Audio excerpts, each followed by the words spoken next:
si Pastor Diyos noon, maayong tao, buutan. Huwag ko'y makit ang sayop niya. He would be a good conscience.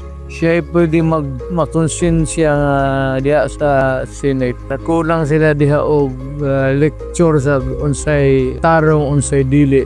Si Pastor, akong gitanaw na mo'y magda sa kapag-ungan diha sa Senado para sa Diyos. Kung gihawaan na kong nga tao nga bugtuhin ninyo sa Pastor. Kaya dili Ginoo magmahay. Mga kababayan, supportahan natin si Pastor Apollo Kibuloy para sa kanyang mga pangarap para lumanda at mulambo ang ato ang nasib.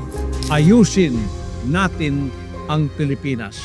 Si Pastor Apollo ang susi ng pagbabago.